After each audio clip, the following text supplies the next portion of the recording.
What if I told you that the secret to more engagement has nothing to do with the algorithm? Okay, well, not nothing because the algorithm is real, but that's a topic for another day. I just wanted to make an interesting hook. The real key to getting more engagement is, drumroll please, authenticity. And before you roll your eyes and click away thinking, oh, this is another just be yourself pep talk, hold on because that's not where I'm going with this. This isn't just some fluffy, feel good, show up as you are episode. We are going to go deeper because we're going to talk about real authenticity. Or I'm going to explore the topic. And this is the kind of authenticity that actually works on social media, gets people to stop scrolling, to engage, and care about what you're posting. This approach is tactical. It has been a game changer for me, and I cannot wait to share it with you. So let's dive in. Hi, friend. Welcome to Content Marketing for Entrepreneurs. Want to market your business without burning out? Are you tired of spending way too much time just trying to stay consistent online? I'm Eugenia, but you can call me E. I'll show you how to create a sustainable way to show up online. Let's make content creation easier and way more fun. Grab your coffee and let's dive right in. By the way, do you know that the best way to stay connected is to join my email community at bit.ly/ewu insider? I've been having so much fun. Seriously, I didn't expect that I was going to love those emails as much as I am. That's basically my weekly love letter to you. So I send you a weekly message, checking in, sharing what's happening in real time. I share updates and I'll be sharing offers before I share them anywhere else. So of course, you're going to get the best price. And of course, you're going to get a direct link to the weekly podcast because I know we are so bombarded with information. And isn't that so fitting for an episode on attention and the algorithm? The thing is, I would love to connect with you. You can join for free at bit.ly, that's bit.ly/ewu insider. That's bit.ly/EWOO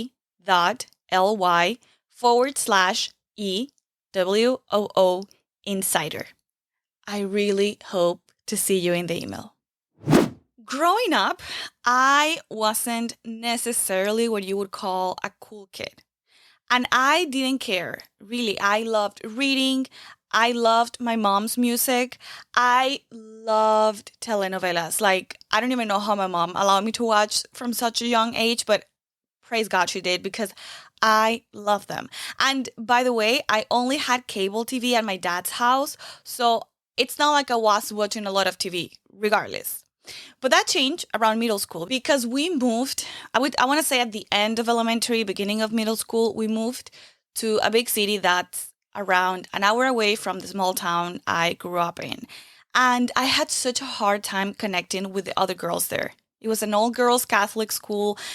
Love my Catholic school. It was just different from where I was coming from. So the first 3 years of that school were hard. But then by high school, I was decided that I was going to be popular. Like that was my sole purpose in life, to be popular. So I curated my whole personality, right? To fit my goal. I'm competitive. So I was like, look, I'm going to be popular. What needs to happen here? So think of Cassie from Mean Girls. I never turned on full on plastic because I still liked reading, so I still had like different types of friends. I still liked deep conversations and I just had different friends. But I would be lying if I said that I didn't develop a little mean bone just to be liked and funny. And looking back to those days, I really feel like I wasted so much time. And thank goodness there wasn't social media the way we know it today, because if not, I would have been obsessed with how many likes I was getting. I remember getting Facebook, I think in ninth grade, which was good. It was only my friends. And well, I'm proud to say that I achieved my goal and became one of the popular kids. I was hanging out in the popular crowd. I don't know if I would say one of the popular kids, but for sure I was in the in crowd. So while I was in the crowd, I really didn't build a lot of genuine friendships with those kids in that crowd. Like my real friends, even to this day, my friends from high school are girls that are just awesome, smart, and they just didn't care about being popular. Like, they thought I was ridiculous by playing that game. And those were my real friends, are my real friends to this day. So what happened? I was myself with these girls. I was not curating my personality. I was bringing on my full self, my full humor, my full taste, like everything I liked. And that helped me build true connections. And I feel you, because authenticity can be a bit of a fluffy word. I see it around all the time. I see it in all the most popular self-help books. And it's not that I'm an expert psychologically on authenticity, but I understand why it can feel like been there, done that, nothing new for me to learn here. And that's what I thought before I learned about this concept a couple of years ago, and it completely changed my life. And I'm not even exaggerating. It is CliftonStrengths for domains of strengths. I did CliftonStrengths coaching. It's probably not the first time you've heard me talk about it. It was life-changing, because the whole approach of this concept is that we all have things that we're naturally talented at, and we should focus on developing those talents instead of just focusing on working on the things that we're weak at. That doesn't mean that we're prideful. That doesn't mean that we don't work on our shortcomings, on our personality traits that are hurting other people. Not at all. But we do it from a place of, how can I improve this thing that I'm weak at from my strengths? It was so liberating. And I took that approach. So I took that coaching program for just my life in general. And then I adjusted it to specific areas of my life, including creating content. So I realized that when you start creating content based on who you naturally are, you are no longer forcing yourself into trends that don't feel right, or you are not mimicking strategies that don't work for you. That doesn't mean that trends are bad. I just think that there's a need to look at a trend and see if it matches your authenticity, it matches who you are, matches your strength. And if it does, that's a win. And if it doesn't, you can let it go. There's so much power in being able to do that. So instead, with this approach, you're leaning into your strengths, and that is what makes people pay attention, because that speaks to leadership, that speaks to confidence. And I wish I could bring my coach here, but she speaks mostly Spanish. Maybe I'll interview her, and maybe I'll use some type of AI tool to transcribe it, or like to translate it automatically, because she's brilliant. Like, this podcast has become a love letter to Laila every other episode, I feel like. But she's really brilliant. There are many things I could say about CliftonStrengths, but to the purposes of today's episode, I want to go to just the basics of the way they break down how people operate into 4 categories. So the 4 categories are, where are you leading from? And they are executing, influencing, relationship building, and strategic thinking.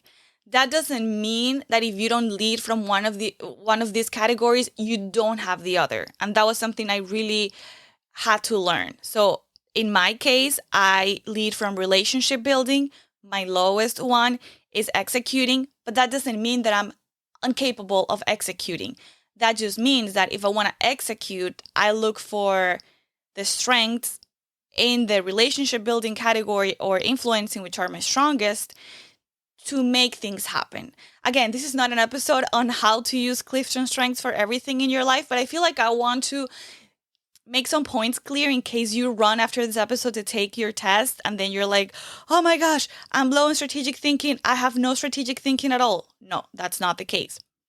The point is that each of these categories play a huge role in how you show up on social media in a way that's natural to you. I love a framework. If you just tell me, be yourself, it's like, what does it mean? Like, I start overthinking. But then if I have a framework, it just helps me track my growth, and I love that. So let's go through them one by one and apply them to social media engagement. I promise you're going to love this. I'm so excited for you. Okay, number 1, we have the domain of executing. And this is basically, how do you make things happen? So people in this domain love getting things done. And if you're here mainly, you are the person who thrives on action, implementation, seeing progress. And this is how this translates to social media. Your content shines when you show behind the scenes action and your process of doing things. People love seeing that process. They don't like just seeing the result. And you're so good at breaking down the process for others. No wonders why breaking down processes for me sometimes gets challenging. But for you, if you are in this domain, lean into that. Also share the progress over perfection. And again, this might be a cliche phrase, but to you or for you is extremely relevant because letting your audience in on what you're building, your thought process behind it, how you're creating, how you're improving, how you're making decisions, it's going to be so engaging.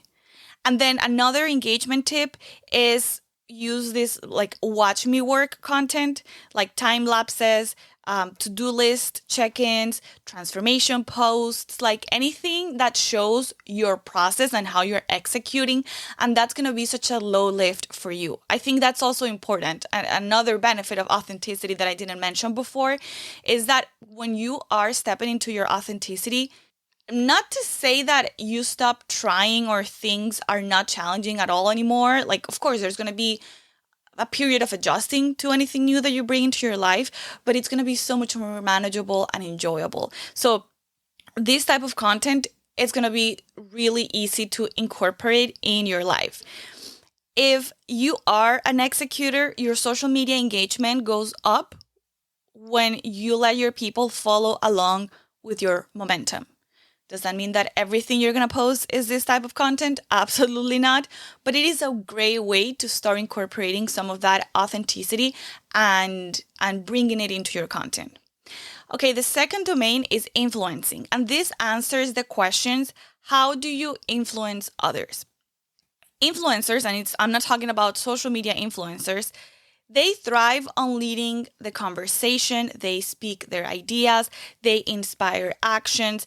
I think one of the biggest influencers I follow is Jasmine Star. She's an incredible CEO, and I've had the privilege of working with her. And she has developed herself to execute big and to develop relationships, and she does all the things. However, I can see how when she creates content from a place of influencing, she is shining in her element. And sometimes I just listen to her podcast for her to help me see the possibilities. And that's such a good clue of someone being great at this domain. So how does this translate to social media? First, your audience, they love your hot takes. They love thought-provoking questions. They love your bold statements. They say those posts that are like say what everyone's thinking type of posts, like those posts are effortless to you. You're great at just verbalizing these ideas, and your audience, they love to see that from you. Also, you get people talking and debating and sharing their opinions. And then an engagement tip is to use controversial but valuable content. And controversial doesn't have to be something that's never been said before, but little things. The other day, I don't remember, I'm sorry, but I'm blanking right now, a social media expert. I think Julia, I can't remember if, okay, I'm going to link it below. But she shared that she actually thinks that vanity metrics are important because they help you track your progress. So that is I would say, controversial statement nowadays, because today everyone's like, don't follow vanity metrics, like they don't matter, don't look at your numbers. And she's like, no, they do matter. So that little statement is a controversial statement. So don't think that you have to create or think of something huge. Sometimes just paying attention to where the conversation is going, and how you can add your perspective and say, hey, like, actually, why are we saying that? And if you are in this influencing domain, this is going to come naturally to you. You can also post industry myths, unpopular opinions, those things like what everyone gets wrong posts. Of course, try to not make them so in your face, like 3 myths about social media. Those posts are not stopping the scroll. something that would be more engaging would be, this is why this is why you're getting zero posts or zero likes on your social media. I don't know, maybe that's completely not in your voice, but you get the drill. Something more enticing and relevant to what's happening right now. If you are an influencer, your engagement skyrockets when you speak up, when you take a stand, when you start conversations. Again, you don't have to be polarizing. You don't have to go necessarily against the grain. Sometimes saying the basic thing is going to be the thing that's going to get people going. Like I always think, again, as I said, Jasmine Star, she talks a lot about hard work and dedication, and that's her formula for success and how she's been able to build. Someone else might say, oh, I don't like that. I think you should be soft and calm and work very few hours a day, and that's how you should run your business. And she says, hey, I respect that. Like, you can be respectful, but to her truth is that she has built what she has built by being incredibly consistent, incredibly disciplined, by going. So she's going to stay true to her reality, right? And that makes her so influential and so inspiring for others. Okay, number 3, we have the relationship building domain. So basically, how do you build and nurture strong relationships? You are the person who makes other people feel seen and valued. And I think that sometimes it's hard to recognize this in yourself because it is not a skill as clear as the executor who's great at just making plans and lists. But having this relationship building skill is incredibly, incredibly valuable. That's your superpower. And this translates to social media because your content feels, when you are really in your authenticity, it feels like a conversation, not like a monologue. And my number 1 domain is relationship building. And every time I posted this, or I posted these posts that were very one-sided and then ended with, what do you think? What's your morning routine like? I would get zero engagement. But when I opened myself up and then ended with not even sometimes a call to action, but just like a message of, hey, I see you, I know this is possible for you, I would get massive engagement. And I am convinced that it's not because I was trying to reverse engineer the engagement piece. It's because, to me, naturally, making people feel seen, that's the way I operate, and building these relationships. So every time, not saying that I do this for every single piece of content, but every time I leave the door open for connections and to make people feel seen and to connect the dots between, experiences that we might all have in common with what's happening in our businesses, or as we're building our dreams, as we are creatives, all of these things. Every time I make it a point to process that and say, hey, I see you. This is how I go through the same thing. I get incredible response. And for relationship building, your audience, they want personal stories. They want heartfelt reflections. They want to see those I see you moments. They are incredibly powerful. That doesn't mean that you don't have boundaries. You know how much you want to share, what type of personal story you want to open up about. That's completely your choice. I'm not saying that you have to share, your kids' tantrum if that's too personal for you. You share whatever you feel comfortable with, but anything that's in your personal process, it's going to create engagement, and it's going to be comfortable for you to really dig and verbalize, because it's part of who you are. You're doing it not because of yourself, not to talk about how amazing you are, but because you are building a relationship. So a great engagement tip is to use community-driven content. So asking questions, replying to comments, DMing people. I know we shouldn't be stuck on market research, but especially if you're a person of relationships, making sure that you're constantly talking to your people and seeing what they're struggling with and documenting their responses, that gets extremely helpful for you to then create some content that tells them I see you, and then also invite your audience into your world. Because for you, if you're a relationship builder, and now that I think about it, I've had a lot of clients that are relationship builders. Engagement isn't just a metric. If I tell you to just look at the numbers as numbers and nothing else, you cringe because you know that there's people behind those numbers. Engagement to you is a reflection of the real connection you're making. So I would encourage you to see those numbers as connections without guilt and shame. If your engagement went down, it is what it is. But if it goes up, or if a post does well, or anytime I post a podcast that does extremely well, I get so excited because I know it builds connection. So when you start approaching your content from that perspective, everything changes and it really becomes so easy to be authentic. Okay, number 4, we have strategic thinking. And the point of this is, how do you absorb and analyze information?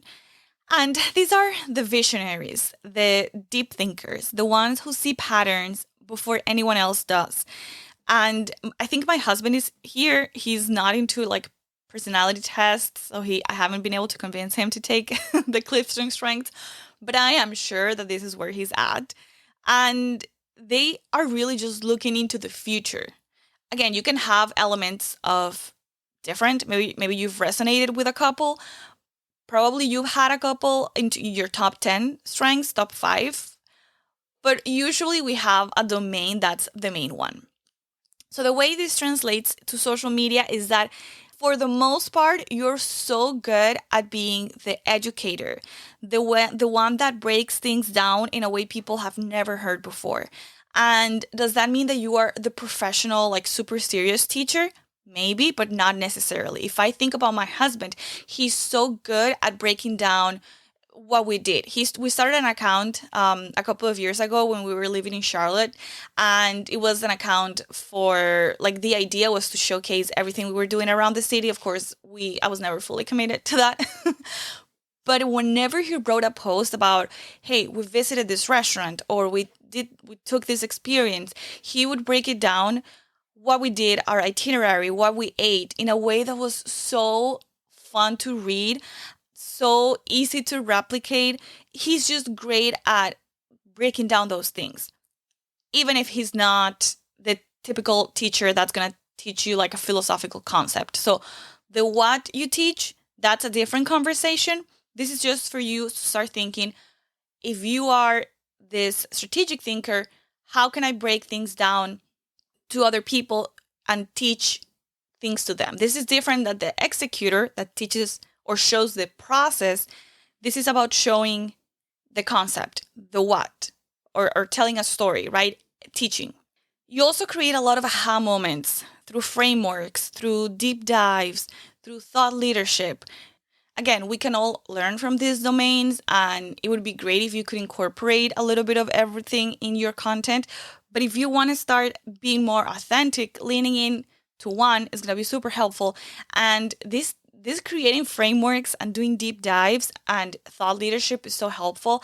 I had a client a couple of years ago. I love her, and she's such a strategic thinker. She's incredible.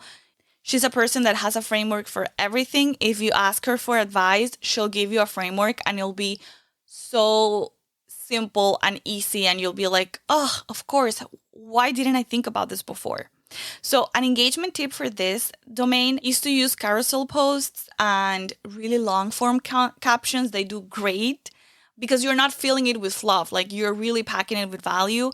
Using explainer videos to share insights. I think that these people, they can really get away with longer videos on Instagram. Like sometimes the other types, not to say that we cannot be concrete, like public speaking and communication, we should all work on it. But this type, they have a really great gift at teaching and explaining things to people. So I have found that they are just great at, if they are organized and they communicate their ideas in a very straightforward way, people stay connected and engaged because that changes the way people think. So if you're a strategic thinker, engagement thrives when you challenge assumptions, when you give people new perspectives, not like the influencer does. Remember, the influencer does it from a place of influence, but you do it from a place of teaching a framework. Your job or your goal is not necessarily to challenge a perspective, to put or to move people into action, is to share your knowledge, and that is freeing for this domain. So, summarizing, here's the thing. People engage with what's real. So when you create content from your strengths, you are not trying, quote unquote, to be engaging. You just are engaging. So if engagement has been feeling like a mystery to you, I am so convinced that these 4 domains will give you a solid starting point. So to recap and just remind you, if you're an executor, let people follow your actions. If you're an influencer, start bold conversations. If you're a relationship builder, create connection-driven content. And if you're a strategic thinker, share deep insights that shift perspectives. The goal is not to force yourself into a trend, but really lean into what already makes you magnetic, if you wish. That word is a little funny to me, but yes, like attractive. Because when you create content that feels good to you, it's going to feel good to your audience too. They notice. And that is what drives real engagement. So if you're curious about your own strengths, I'm dropping a link in the show notes where you can take the assessment, get all these insights for yourself. And as always, thank you so much for tuning in. Now go flex that authenticity muscle, and I see you next time. Un beso. That's a wrap on today's episode. If you loved it, don't keep it to yourself.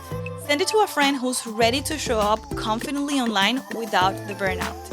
Remember that sharing is caring. And if you want to make my day, please drop a quick review on Apple Podcasts, because seriously, it means the world to know this show is helping you take the stage on social media with confidence. See you back here soon for the next one. Un beso.